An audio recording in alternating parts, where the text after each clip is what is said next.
Hi, welcome to another episode of Hot Takes. We're broke. As a nation, we're absolutely broke. 70 billion black hole, no money coming in, tons going out. Starmer's giving millions and billions away to foreigners, and yet the people of this country are homeless and hungry. We really are up shit creek without a paddle. We can't afford to buy a paddle. And yet, Rachel Reeves is going to announce an unbelievable £15 billion of uncosted extra benefits spending on Wednesday's budget. It's been reported anyway. The Chancellor is expected to basically fund the move by a tax raid on the middle classes. Good luck finding them. As far as I can tell, they're all leaving.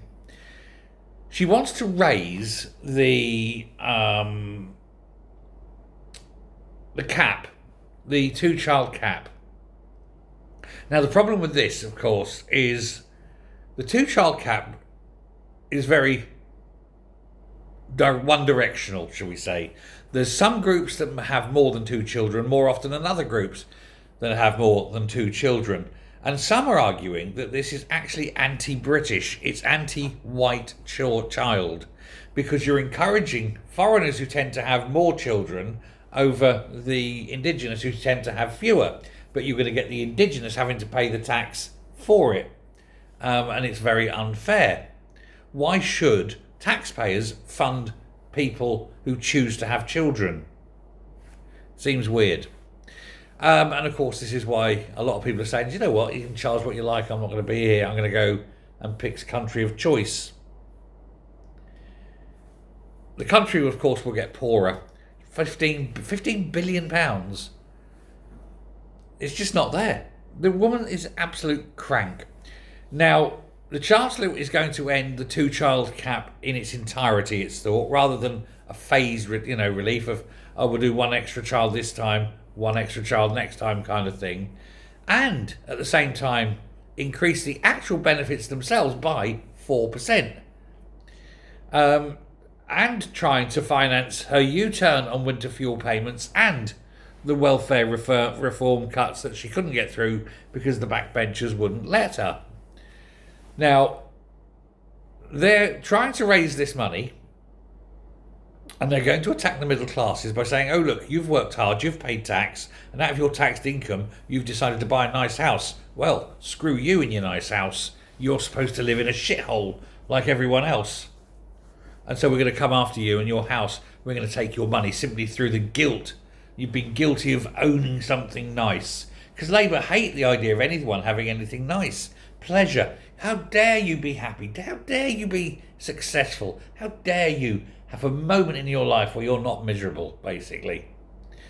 Now, it's going to be an extra 18 billion across the board. That's not the bill. It's an extra 18 billion across the board. And they don't know, because even the Office of National Statistics has said they don't know how much these taxes that's being proposed will actually raise, because there's various ways and means of getting out of this. One of them, apparently, is if the house is held in a trust, then it can be exempted from the tax, allegedly, and there's people looking into that for a start. There's also ones that if the house is owned in part, so rather than a couple owning 100% of the house between them, they each own 50% of the house. That might bring it down under the threshold for each person's share, and so neither party would have to pay the value that's owed on that half of the house. So there could be arrangements to divest the property into two halves and things like that. There's always means around these sort of things, because let's face it, real accountants and economists are far brighter than the wankers in Parliament, aren't they? Because they're all dumb. So, the OBR themselves, the ONS themselves say we haven't got a clue how much this is going to raise, but we know how much all these welfare things are going to cost. Which means, of course, boom, an even bigger black hole next year. Not just from that, of course, but because more people will leave and take their money. Geniuses, aren't they? They're absolute geniuses. And yet, what do they hope to achieve?